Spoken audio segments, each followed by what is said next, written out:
Blog do Fredinho, esse sim, é estourado. Vai.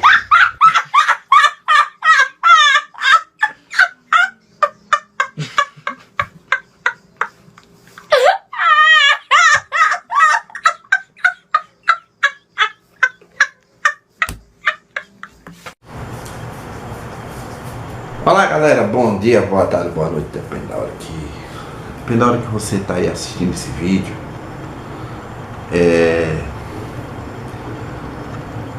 Hoje quero falar sobre uma matéria que é os 70 anos da televisão brasileira. Como surgiu, como evoluiu e como vai evoluir para futuras gerações. A televisão brasileira, ela se iniciou no ano de aproximadamente de 1950 e alguma coisa, 1950 por aí.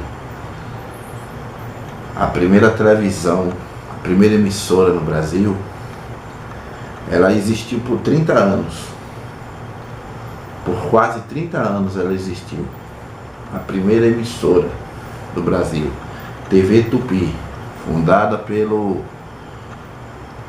jornalista, dono de empresas de revista na época, Assis Chateaubriand.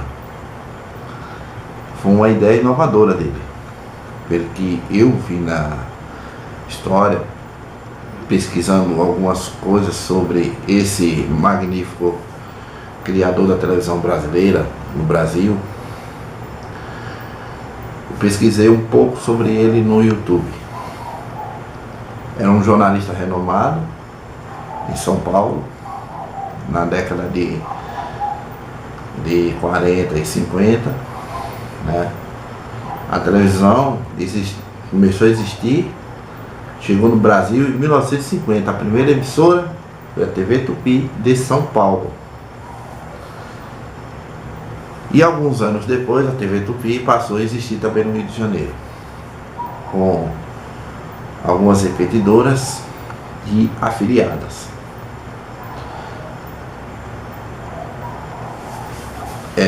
Eram grandes programações que tinham na época, pelo que eu pude pesquisar, novelas de grande repercussão.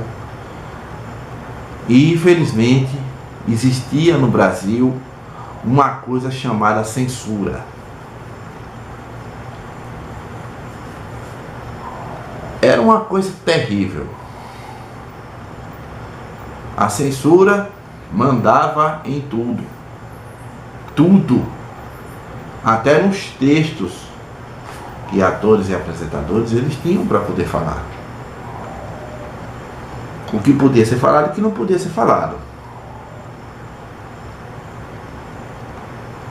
Depois das emissoras veio a Rede Globo, mas segundo veio a tal da TV Excelsior, mas não vingou muito tempo não. Depois a Excelsior foi vendida para o Grupo Globo, Família Marinho, no Rio de Janeiro. De lá para cá veio surgindo muita programação, novelas, e era uma competição muito grande, TV Tupi e Rede Globo. A Rede Globo surgiu em 1965, a Rede Globo. E a TV Tupi surgiu em 1950, mais ou menos. Antigamente a programação era outro nível. Matéria de jornalismo, novelas.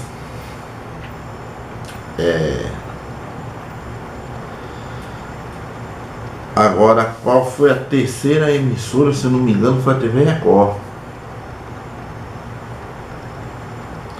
Não sei se foi a TV Record. Se foi a segunda emissora ou foi a TV Record ou foi a Globo. Eu não sei dizer que ano a Rede Record surgiu. Sei que a Record também é das antigas também. Tinha muita programação boa, tinha muitos seriados bons, tinha uma vasta programação de músicas. festivais ao vivo. A Jovem Guarda também existia nessa época.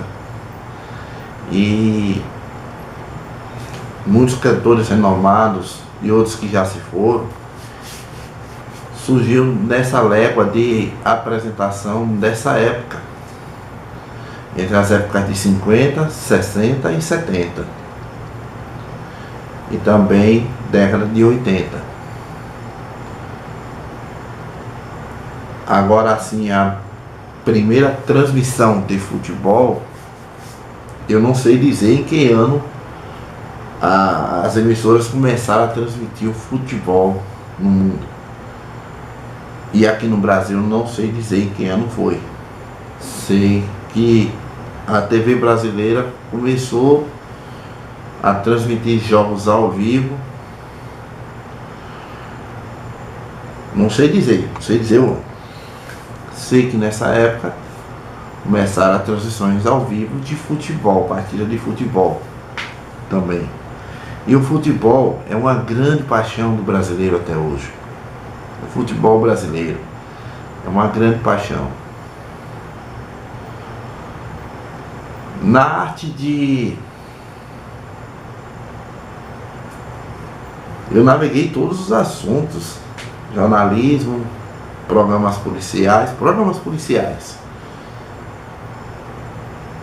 O primeiro programa policial, pelo que eu sei, foi o Aqui e Agora do SBT. Pelo que eu me lembro, foi o Aqui e Agora do SBT. Era muita programação. Era notícias boas, notícias ruins. As boas eu gostava muito de ver aquelas matérias do Celso Russomano. Até hoje eu gosto. O direito do consumidor, eu gosto de ver. Essa parte de direitos do consumidor eu gosto de ver até hoje. Até hoje eu assisto matérias antigas do Celso Russomano. Grande repórter, que foi candidato a prefeito em São Paulo. Deixar um abração pro Celso. Cara, difícil lembrar, assim. Desenhos. Tinha muito desenho bom, muito programa infantil, bons também. E também teve programas que infelizmente não vingaram, não deram certo, mas também fez parte da TV brasileira. A área de jornalismo, sem dúvida nenhuma, foi a que mais evoluiu até hoje. Sem dúvida nenhuma. As primeiras câmeras filmadoras mesmo, eram filmadoras. Tinham dois tipos de câmera: aquela que filmava, gravava as fitas, e tinha a outra que era só colocar tubo de filme e, como é que se diz, e tirava foto. Eu acho que eu ainda tenho um aqui. Deixa eu ver se ela tá por aqui. Eu vou dar uma procurada, depois eu volto a gravar pra vocês. Uma hora depois. Bom, galera, eu vou ficar devendo as câmeras fotográficas dessas de colocava o filme, né? Tinha que ter a posição certa de se colocar o filme para poder bater as fotos e mandar revelar.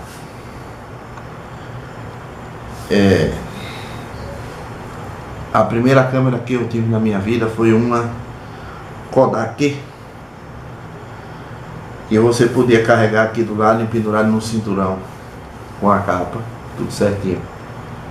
E a minha primeira câmera, mas as profissionais eram grandes, desse tamanho aqui assim, porque você podia carregar para poder bater foto. E tem aquelas grandonas, aquelas filmadoras bem grandes, aquelas mesmo de estúdio, você carregava ela para um lado e para o outro.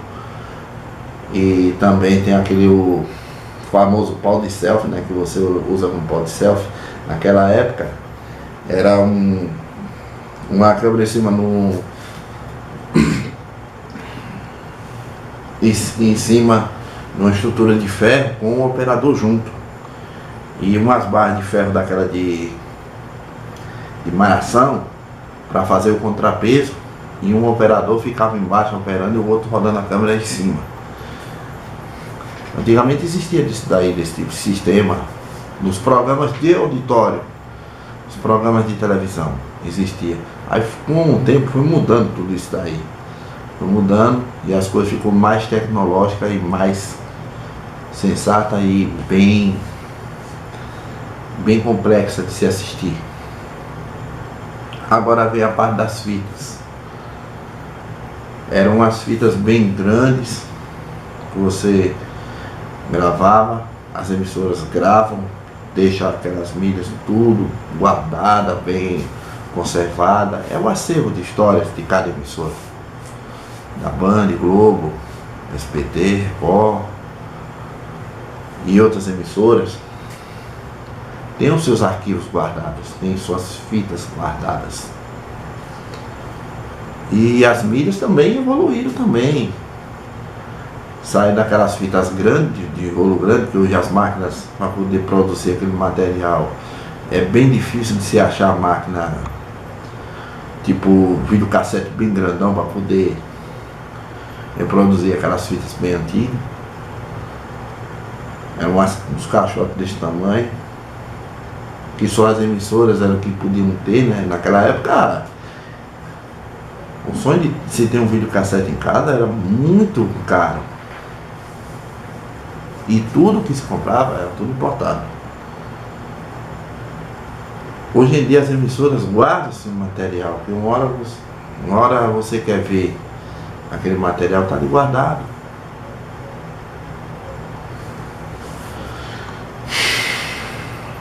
Aí veio também os discos, né? Discos de música, fitinhas cassete, aquelas fitinhas pequenas. Era menor um pouco do que esse celular assim, ó.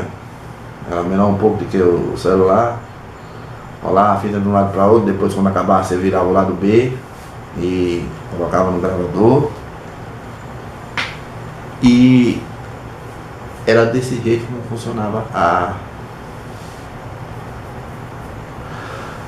as fitas cassete. Eu tenho um exemplar aqui, eu tenho um exemplar aqui. Deixa eu ver se eu acho. Acho que eu não vou achar não. Deve estar aqui guardado, tem um exemplar. Uma fita guardada. E muita coisa aí as emissoras armazenam. Vamos lá na parte de telenovelas. O Brasil é pioneiro em novelas. O Brasil é pioneiro em teledramaturgia. Mas ainda algumas emissoras, tipo o SBT, apostam nas novelas mexicanas, que é o que o povo brasileiro gosta de ver, uma boa novela com uma boa dublagem. Onde entra a dublagem? A dublagem nas novelas e nos filmes e nos seriados. Quem lembra que as novelas da Rede Globo, alguns trechos tiveram que ser dublados? Teve essa parte. Agora, em que novela? Olha, galera, infelizmente eu não sei que novela era. Mas por causa do áudio que a câmera captava, teria que fazer uma dublagem em cima daquilo que foi gravado. E tinha que sair certo. Quem fez muito esse trabalho foi a Herbert Richards, né? Herbert Richards. Eu vi muito essa versão assim. Vou fazer um pouco para você ver. Não sou dublador. Numa distribuição Warner Brothers Television Fredinho em Disneylândia. Versão brasileira é Beth Richards. Era assim. Muitos dubladores faziam isso. Vou fazer aqui a versão magra, só para você ver. O Chapolin Colorado. Mais rápido que uma tartaruga, mais forte que um rato, mais inteligente do que um asno. Ele é o polegar vermelho. Versão maga, dublado nos estúdios da TVS. Era assim como funcionava. Onde entra a história da dublagem, onde entra a dublagem com a TV brasileira. Faz parte da história.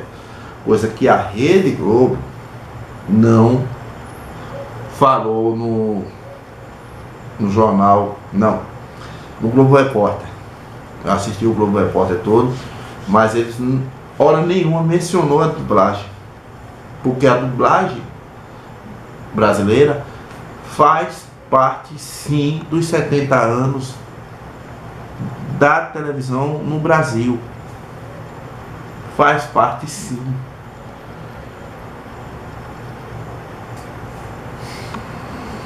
Faz parte, sim. Muitos, naquela época, eram poucos estúdios de dublagem. Era, no Rio de Janeiro era a Everett Richards, em São Paulo era a IC São Paulo.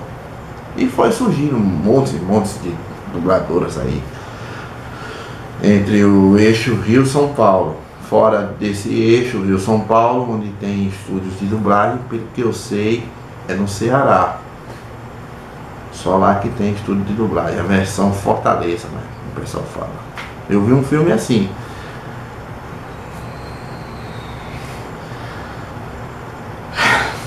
Mas os estúdios de dublagem, a grande parte fica no eixo Rio-São Paulo. É aí onde a dublagem também faz parte da história da TV brasileira. Da primeira televisão no Brasil. Das primeiras emissoras no Brasil. Porque se viu um material estrangeiro, um filme, uma novela de fora do Brasil, você não ia ver uma novela com a língua estrangeira, né? Tipo o americano, o francês, o inglês. O americano é o inglês, né? O inglês e a novela mexicana, o espanhol. É óbvio que tem que ter a dublagem. Tem que ter feito de cabo a rabo, tudo certinho, sem errar uma palavra. E tinha que falar a nossa língua, não precisava falar muito a língua deles lá, não. Então, a dublagem fez parte, sim, da história do Brasil, da história da televisão no Brasil, e até hoje faz. Para quem não sabe, faz sim. A dublagem faz parte, sim, da história da TV no Brasil e também das coisas tecnológicas que vieram surgindo, tipo os videogames, computadores, né? Aquela fala do computador, tipo a fala do GPS, aquilo ali é tudo gravado em estúdio, não sei se de dublagem ou estúdio de gravação mesmo, mas eu creio que seja gravado em um dos dois. O GPS, a voz do GPS, é gravado, sim, em estúdio fechado.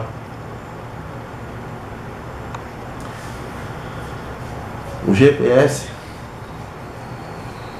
também tem a ver com a história da mídia no Brasil, da TV no Brasil. Tem a ver, sim. Você, quando vai viajar de carro para qualquer lugar, você não sabe onde é o destino, você não sabe onde é que tem uma pousada, você vai procurar uma pousada pelo GPS, e a cidade onde fica localizada, quantos quilômetros dá, tudo certinho, tudo vai pelo GPS. Hoje em dia, celular, vamos falar dessa belezinha agora, já comecei a falar de GPS. também os celulares também tem a ver com a comunicação envolvente no Brasil. Os computadores, aqueles tela de tubo. Os computadores antigamente era mais ou menos assim, ó, que nem, vamos dizer assim, que nem esse forno que está aqui, ó. O forno funciona. As telas de computador era tudo assim, ó. E depois, na mesma leva veio também a CPUs também, né? Os computadores eram pequenos, depois foram evoluindo, ficando grandes. Hoje em dia ninguém mais compra computador. Hoje em dia o pessoal compra, ainda compra tablet e notebook. O notebook surgiu também do computador, só fez só diminuir, dar mais espaço.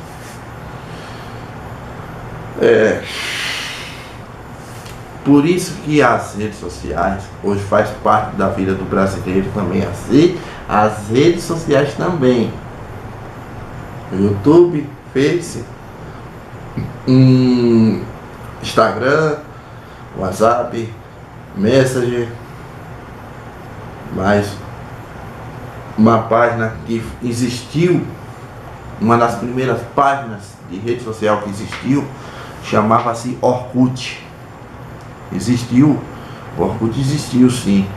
O Orkut ficou no ar mais ou menos uns 5 anos. Não sei de que tempo em tempo, mas parece que foi de 2003 a 2007, ou 2002 a 2006, o Orkut deixou de existir. Depois, antes do Orkut deixar de existir, veio o Facebook, que é uma sequência do Orkut. E quem estava migrou para essa outra página. Então, o que tem a ver redes sociais com a TV, a história da TV no Brasil? Porque as redes sociais começou dali.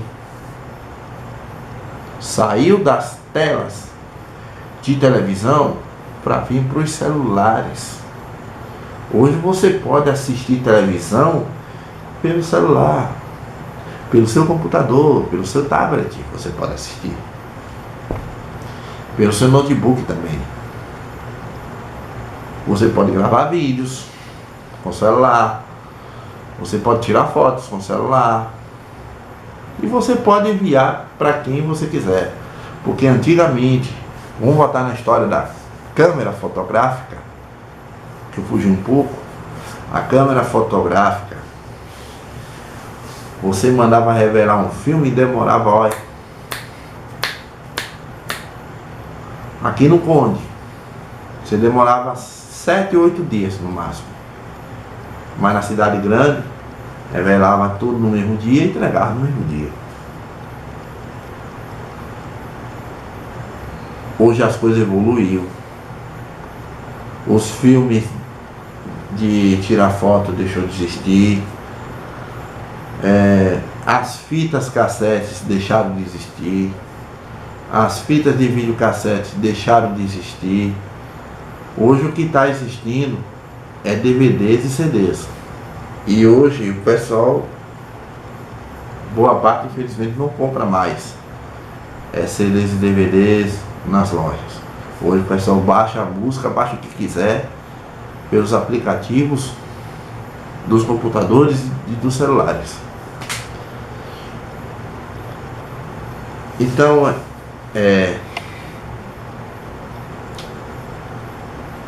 eu também tenho uma sequência também que queria fazer. Uma coisa também que infelizmente existe no Brasil. Vamos pular essa parte de comunicação, já falei. E continuar na parte de comunicação, como surgiu a televisão. Tem uma coisa que infelizmente, graças a Deus, infelizmente não, olha a burrice que eu ia cometer. Olha a burrice que eu ia cometer. Dizendo infelizmente é proibido. Não. É muito bem proibido pela justiça. Muito bem proibido o racismo. Seja em qualquer lugar. No futebol, no seu trabalho, em sua casa, no seu convívio e em qualquer lugar, por aí afora ou aqui no Brasil. É muito bem proibido, sim. Discriminar os outros da cadeia.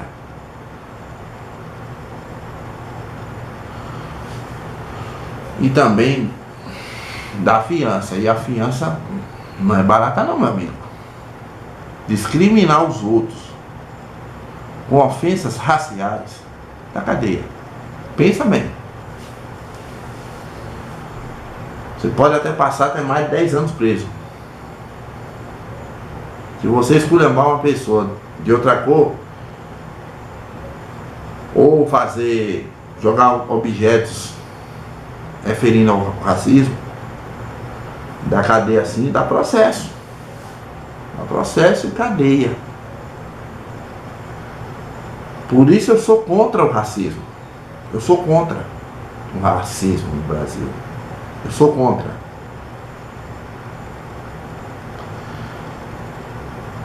Eu ia continuar falando mais. É só para lembrar que o racismo é crime. Vamos respeitar o próximo. Vamos respeitar, vamos se respeitar. Até gestos, se a pessoa fizer, dá cadeia, dá processo. Uma coisa que eu tava vendo na internet, cara, eu me emocionei e chorei bastante. O caso lá do goleiro lá do Santos, não lembro mais o nome dele, e que alguns torcedores, não vou dizer o time, né, vou pular essa parte, alguns torcedores, que não dá para se chamar de torcedores, infelizmente são pessoas que não têm inteligência, andaram falando besteiras contra o goleiro do Santos na época, há 6 anos atrás.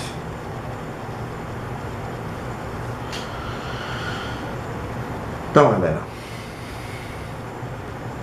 deixa eu dizer mais uma vez, respeite o próximo. Não cometa nenhum tipo de racismo. Racismo é crime.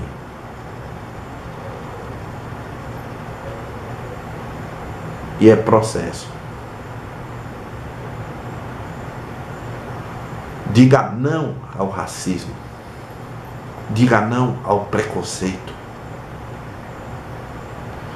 Uma outra coisa que eu me lembrei, que me doeu assim na alma, que me doeu, foi uma reportagem do SBT de um menino de cor negra, entrou num estabelecimento, não lembro se foi um restaurante, o menino foi expulso e ainda tomou um tapa no pé do ouvido, rapaz.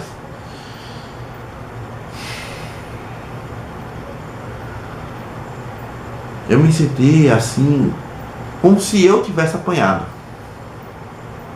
Eu me senti como se eu tivesse apanhado. Porque aquilo doeu na alma. Doeu na alma.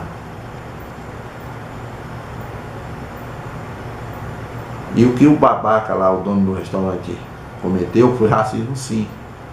E aí ele expulsou a criança, dando tapa no pé do ouvido do menino. O menino foi fazer corpo de delito. Foi fazer exame e se comprovou a agressão que o cidadão fez. Mas ele está preso, o cara que fez isso com essa criança. Então, galera, vamos encerrar esse vídeo por aqui. Amanhã trago mais assuntos sobre a TV no Brasil. Fica aí um forte abraço. Que a paz do Senhor esteja com todos.